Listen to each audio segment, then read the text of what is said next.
Thank you very much, Jocelyn. We've had a very thorough presentation there. So I think first is to just have questions or comments, actually. I don't know how to do this. Janine's got her hand up first. Yeah. Thank you, Jocelyn. That was really very thoughtful, very effective and very knowledgeable, and I'm very honoured to be here to have listened to your speech, so thank you, Jocelyn. My question is now's the time to put pressure on the Albanese government as much as possible, because even though before the election he said, I'm committed to AUKUS, but recently he just said, like for example at that meeting, no, we're not going to just follow America and increase our defence spending. So there is hope, but I guess pressure has to be put on. What would you agree, or your view on that? Well, if a government has got a large majority, then it's time for them to make bold, long-reaching policy decisions. That's my view. Okay.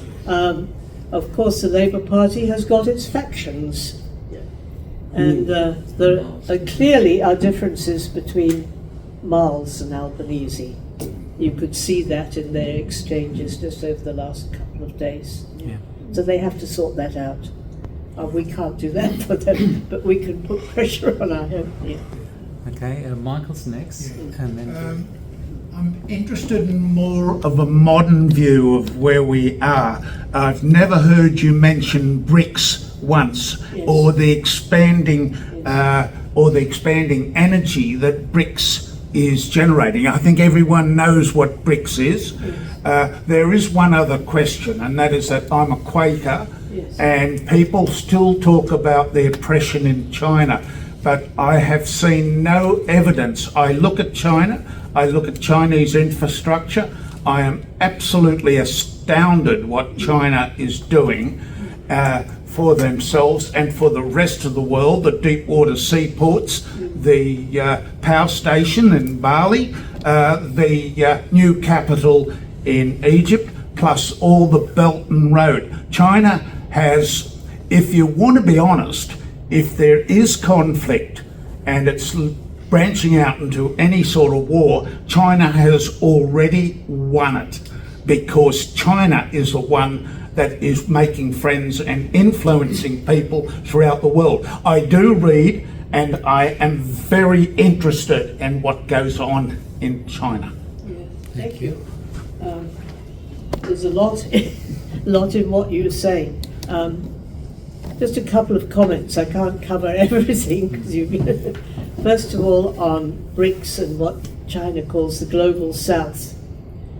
As I see it, China is committed to upholding the United Nations and multilateral institutions.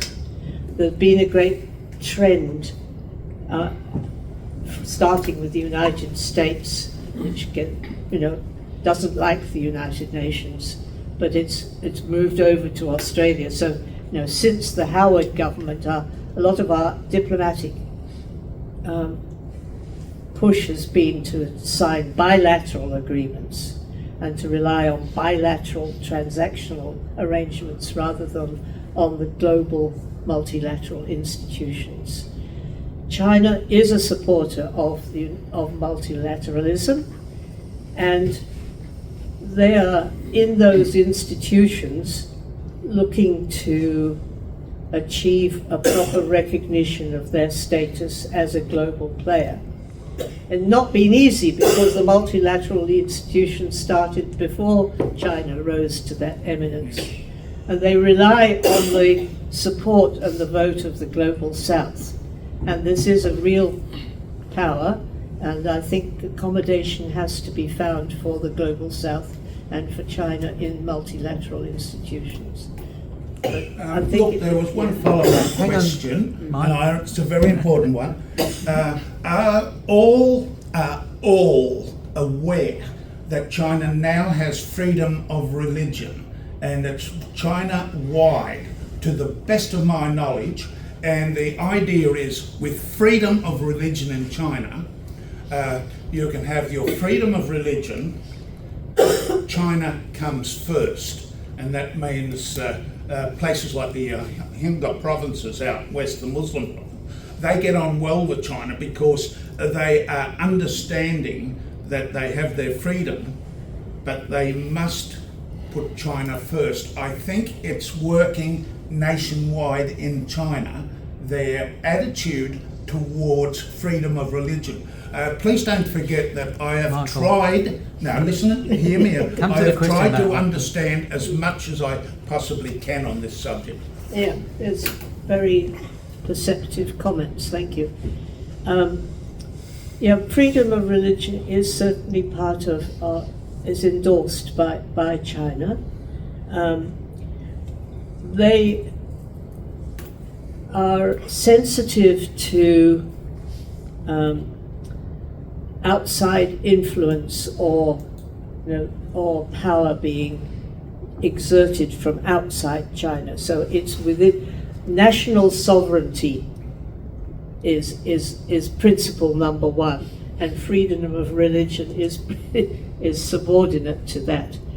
So this has caused, for instance, complications with their relations with the Vatican, because they don't like thought that the leaders of the Catholic Church in China might be appointed by people outside China. It has led to the problem at the moment that they have with it's more complicated than that, but the Falun Gong movement, which is a Taoist Buddhist inspired cult, but its leader lives in the United States. So that's a complication.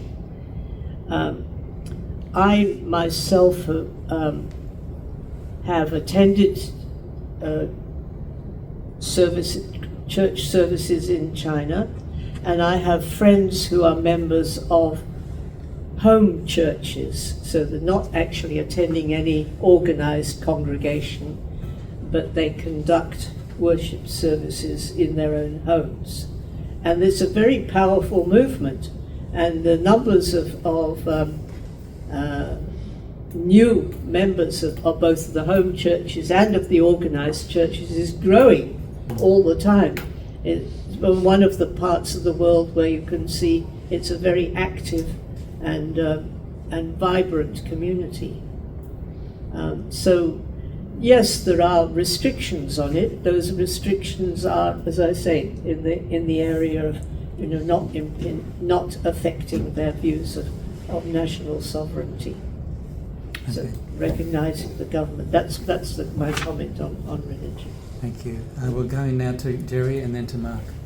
Thank you for your very wise teachings for us. I've been observing as an outsider all these years and all that, and always China comes out the peacemaker, if you like. And I come to the conclusion that if you have billions of people to feed, you can either go to war because you didn't get the stuff, or you can go by peaceful means and establish all these things that get you the the things you need, by providing other things and exchange things. And this, to me, the Bells Line Road or something like that, it's an evidence of that, I would think. I don't know the story behind it. But the Americans said to them, like this, you're trying to get countries to follow you and that kind of stuff. And they're going the wrong way about, So I would think that as an outside observer, I see that China was peaceful with the world by providing all this stuff and everything, treaties and all kind of stuff. And so they go down that path there instead of going this. Now, the other thing is about, the South China Sea, where there's supposed to be patrols for freedom of things and all that. The Americans are over here and they come over there. What if the Chinese went near Cuba and all kinds of stuff and do the same thing about America? But they haven't, So to me, they're the peacemakers, if you like. I don't know if they're a threat. I don't see that personally, And this is where I see it, and I think the AUKUS thing about nuclear submarines having the order. Well, I give this hypothetical. If there was a dispute between America and Australia, right? And there's these submarines in the water. What sort of proof are they going to have? protection going to have Australia. In fact, makes Australia a target if the Chinese people decided to teach Americans a lesson. We are the soft target as far as I can see. thanks, So Jerry. I'll leave it at that. Thank you very much. Can you tell us a little bit about the Land Road, please? The Belton Belton Road. Road. Yeah, Yeah. okay, leave it Thank to you. Jocelyn. Okay. Well, it's interesting how it's the name, of course, derives from the Silk Road, which was 1,000 years ago already. Well, more than that. I mean, China was trading with the Roman Empire across Central Asia, and that came to be known as the Silk Road. They added the belt because trade doesn't just go over land these days. A lot of it goes by sea. So China wanted to expand their trade routes. Central Asia, as everybody knows, has got a lot of stands and a lot of underdeveloped. I mean, they are landlocked. It's difficult for them to expand, and there's a lot of corruption. My brother, who's worked in Tashkent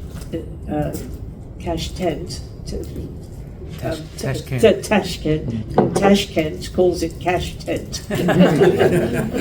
Yeah. So, there are problems, and when China became richer and had more material goods, I mean, they were produced more steel, for instance, than they needed for their domestic infrastructure. It became clear to them that they could do a lot by, as they had developed, trade and opened up remote parts of their country, they could do the same outside China too. So I think we forget, what China's original objective was. It was to secure a trade routes by helping some of these underdeveloped countries in the way to build up their economies. But that was the basic. It wasn't like an expansionist move. But of course, dealing with corrupt regimes is very difficult, and there have been problems that have emerged in places like Burma and Sri Lanka and in Central Asia. And I think Chinese officials are not experienced very often in Africa, for instance. They've also signed some deals which other people might have counseled them not to sign. Thank you. Okay, Mark. No, wait, just Mark. Sorry, Claude. Thank you for your presentation and also for your articles in Thank you. Belton Irritations and elsewhere. I enjoy reading. Thank you, Mark. 25 years ago, I had the opportunity of spending a few months in China on a joint research project, and I had the opportunity of meeting with some people that seemed to be very high in the system, and they told me that in the context of environmental protection, climate change, social justice, they told me that there basically were at that time two, I guess you'd call them movements in China. The majority movement was, we can do everything the US can do, only bigger. And the minority movement was, we can do everything the US can do, only better. And I'm just wondering, I was told these scenarios were quite strong at the time. And I'm just wondering, I've lost contact with people in China now. What is the situation now? Is the old majority dominating, or is there a strong? Yeah. Well,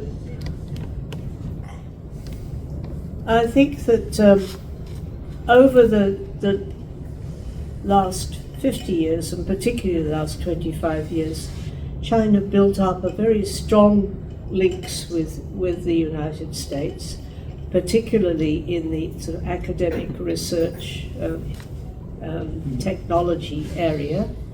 Many Chinese students have studied in America and gone back, and most of the American institutions have established links with China. And it's been very beneficial for both sides. Trump's isolationism plus his anti-Chinese, the general American anti-Chinese, meant that a lot of barriers have been put. I'm just reading a post this morning from someone who's actually in Shanghai after making a revisit after a long period not being there, saying that this move to not to admit Chinese students to study in America, not to grant student visas to China, has really, hit a lot of families in China. And it's added to that, to the government policy, which is, to accept that, China, that American intention is to decouple from China as far as possible. So they have to be more self-reliant. And it's really creating great problems for, great psychological problems for people who had become so much, as you say, either competing with China or absorbing good things with America, or absorbing technology from them. So where do they go now? Let us hope that, if the United States decided they're not going to admit Chinese students, that Australia doesn't follow the United States. We have to maintain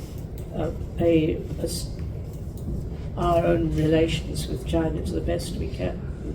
But how strong is the environmental concern in China nowadays? I think there's a growing concern because the environment is more and more under threat.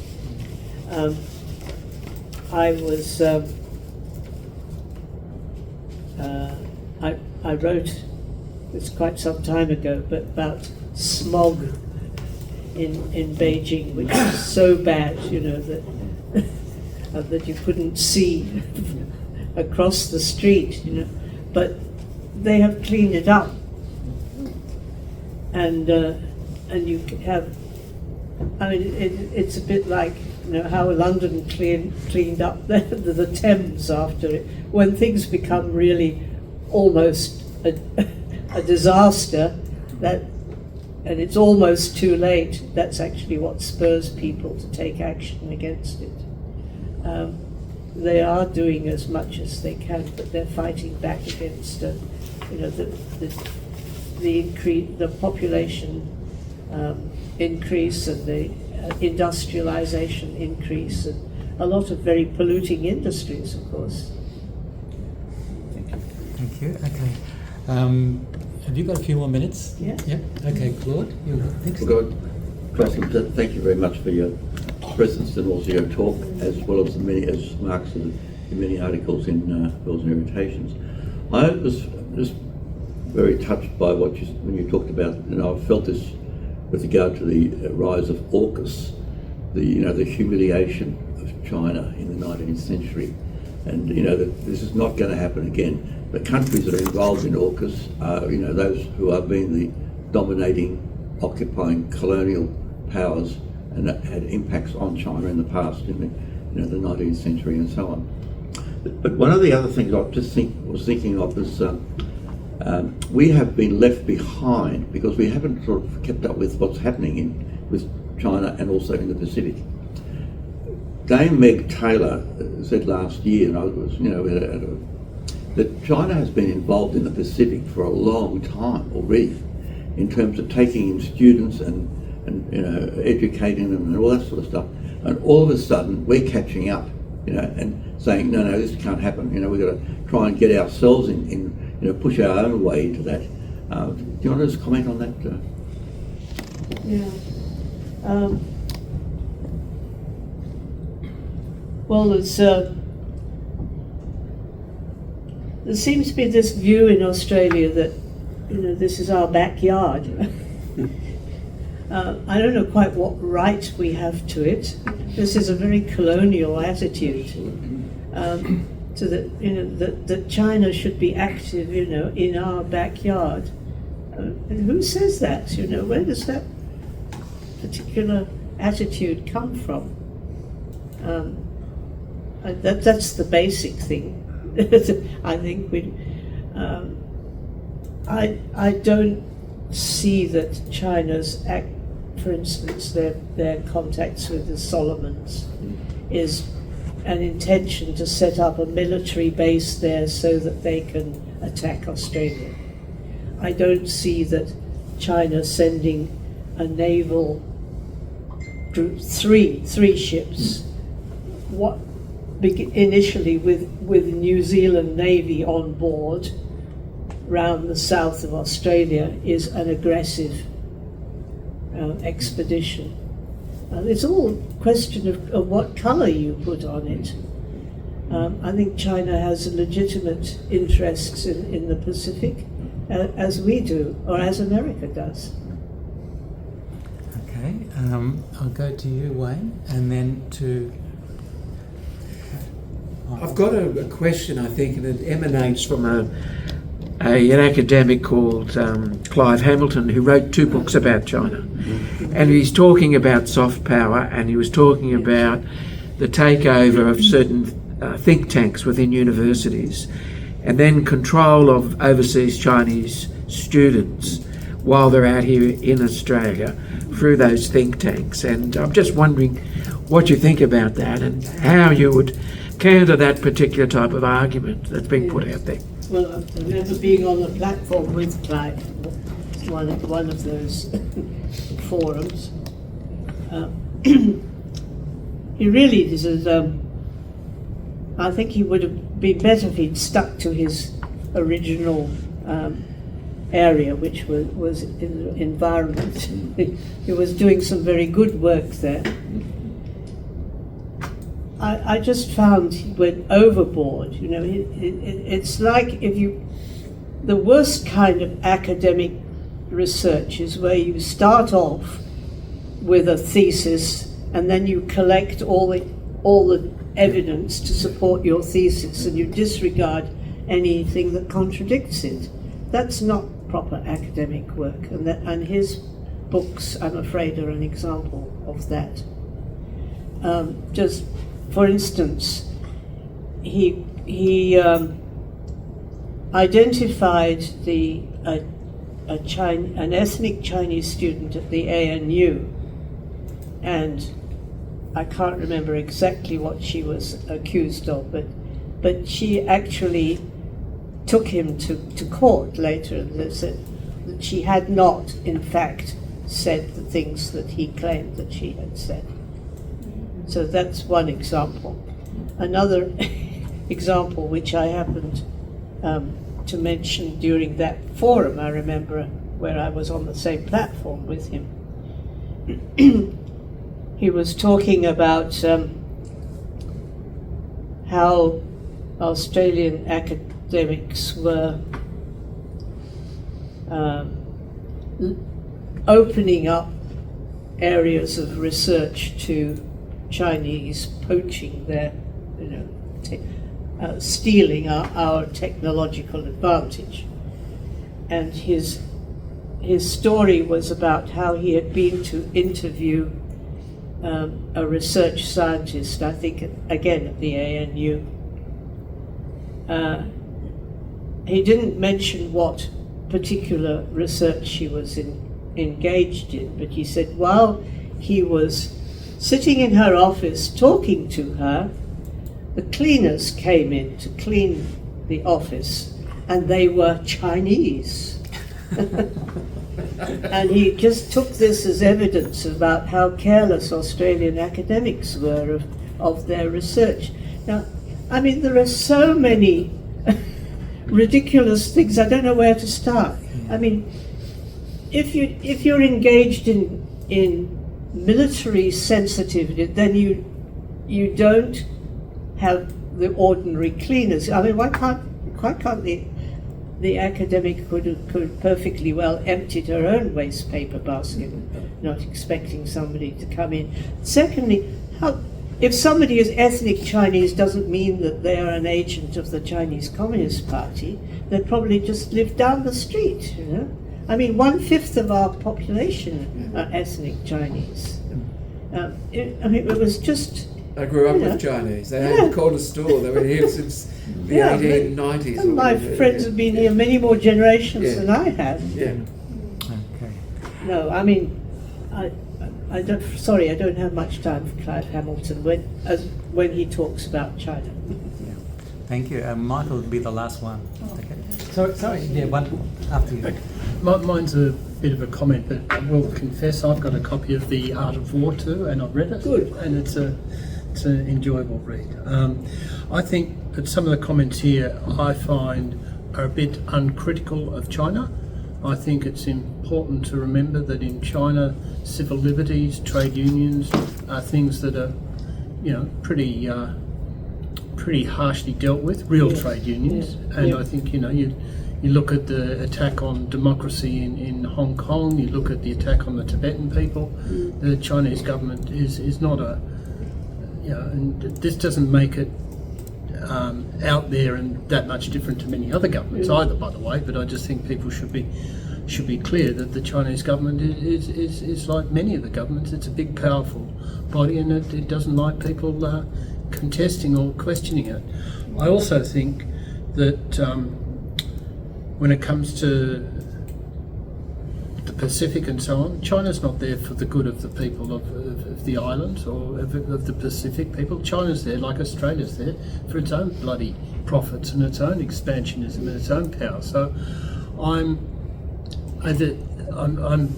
think that we've got to maintain a very critical understanding of what China is.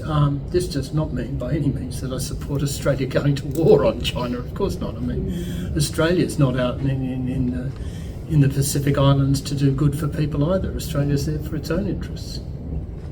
So, Excellent. if anybody wants to read the book, I can. And hang on. No, wait. And you need to respond to that, Jocelyn? Or, Well, it wasn't a question, really. that's right. It wasn't, sorry. Okay, go ahead. Yeah. Thank you, Jocelyn. It's such an interesting talk. Thank you. And really, it's only a comment. I would like to see Australia have more of an attitude, as does Singapore and Thailand, towards China, where they can be critical, but also be respectful. And maintain their independence. I'm sure they have a healthy criticism and suspicion at times, but it remains civil, as far as I can understand. Their discussions about China remain civil, and I would like to see Australia adopting that stance more than something that's rather, it seems very provocative at the moment. Do you have any comments about that? How we could maintain more civility in our... We need to spend more time talking to our neighbours. I mean, we're not the only country which is having to face up to a future where China is going to play a major role in determining what happens to our economy, and we need to understand China better. It's tragic, really, that I think we probably have fewer people researching at China and Chinese culture and how to manage our relations with China now than we had 30 years ago. That there are fewer schools and universities with Chinese studies. So that's where to start. And as you say, Singapore, Thailand, Indonesia in particular, all of us have to find a way of getting on with China. That's not to say we need to go round and as our diplomats tend to do, and say, we'd like to talk to you about how to resist China, but how to live with China, how to manage the relationship. Okay. I think Yes, we could do with more Just a quick seaports, Just wait. power stations, Yeah. railways and roads throughout the whole world, and China is doing that in a plumb by comparison to the United States. Okay. Thanks, Michael. Any other comment back here? It was Jerry. Okay. Well, yeah, I think it goes without saying that we've got to embrace China as a friend, as a, well, you know, a thing like that. And basically, from like I said before, what they're trying to do is get people together for their own benefit and everybody's benefit, as far as I can see, you know. And this thing about, you know, trying to, yes, they got the faults and all that, like I was said just before here, you know. But at the end of the day, it's either artificial or not. The other thing, if I may say, in a different thing, I got a problem with these labels. I call them labels, left and right. At the end of the day, there's good, bad, and everything. Right? Don't get me wrong. Right? I'm not Just saying. be quick, Jerry. I'm not saying you should change your views, whatever. I'm just saying, and I'm a member of the Labour Party, and they got these things, left and right or whatever. Apparently, it's good for them. But I never hear anything about it unless, you know. But what I see, left and right, let's ditch the labels and have good and bad. There's good people, bad people. There's good policy, bad policy. Good ideas, bad ideas. And probably things in between. And I'll leave you at that there. You know, I'm not saying change your views and all that. You're not going to change your views. But why do we have to need the labels? And I'll go and leave it at that. Thank you very much. Thank you, Jerry. Okay, I'll just hand over to Mark, and I think we have a thank you. Sorry, we've got Wayne. Wayne. Yeah. Oh, sorry. Yeah, go ahead. Do you want me to thank No. We'll Let let Mark first, with his points, okay. and then. All right, through Mark. Just a very quick comment, Jocelyn. When I was there, I was observing the transition from what I saw as a communist country to a state capitalist country in which neoliberalism was being introduced viciously, where people were being thrown out of their jobs in very inefficient, economically speaking, industries and replaced with fewer people who are coming into the cities desperate for work and being offered salaries at half the level of the people who were thrown out. So in my limited observation, it was a very vicious transition just going on at that time. Did you have any comments? Well, yeah, like 50 years ago, I think China was 70% was rural population and 30% were in the cities, and now it's the other way around. Yes. And in fact, fewer and fewer people in the countryside, and many villages where only old people left, which actually is also happening in Japan and in Taiwan and in Korea And in Europe. and in Europe. And in Australia a bit. Yeah. So that's, you know, urbanization is a very difficult transition to make, and China has not always handled it well. Of course, when you have a government that doesn't have an opposition, then they decide to tear down a neighbourhood, then they just tear it down. The local population Haven't got a chance. haven't got a chance of doing it. But I think we also have to remember that that although it is a top-down administration, it is not a regime which is totally immune to opinions coming up from the masses. The structure of the party is, if it works well, is supposed to channel those views of the locality up to the centre.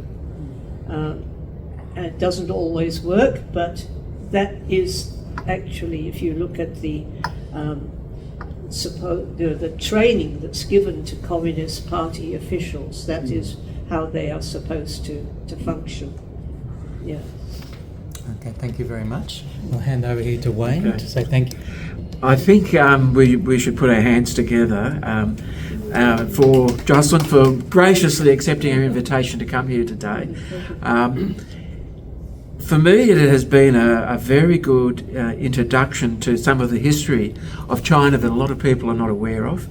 And I think you've given us a very balanced and a very informative talk on China and where China sees itself in the 21st century. So I'd just like to thank you on behalf of our group. We have a small little bag here of goodies for you. We also have probably an article here by probably somebody who is opposed to your thinking, Peter Archer. Nevertheless, you might be able to use that for some research. Like you. Yes, I'm a fan of you. Now, This is yeah, also very, I recommend this. thank you. Yeah. It's a new series called Big Ideas in Small Packages. Emma Shorten, yeah. from the Australian So, Institute. yeah, from, so very easy to read, but does it deals with basically the same material that's in there. So recommend that. Well, for those of us who actually keep up to date with your work in Pearls and Irritations, I'm hoping that you will continue to write in there and keep us get your views and your points of view about what you think is happening in terms of that. I think, looking at what you've been saying today, that we seem to have lost the art of diplomacy worldwide. There's a lot of rhetoric and a lot of hyperbole, but not a lot of getting down there and talking one-on-one to people and also inviting people to come and talk and more dialogue. So, you know, your talk has been very refreshing. Thank you so much. I'll have to hand over the goodies to you, Jocelyn. And duly acknowledged. Thank you for the camera. Okay. Wow.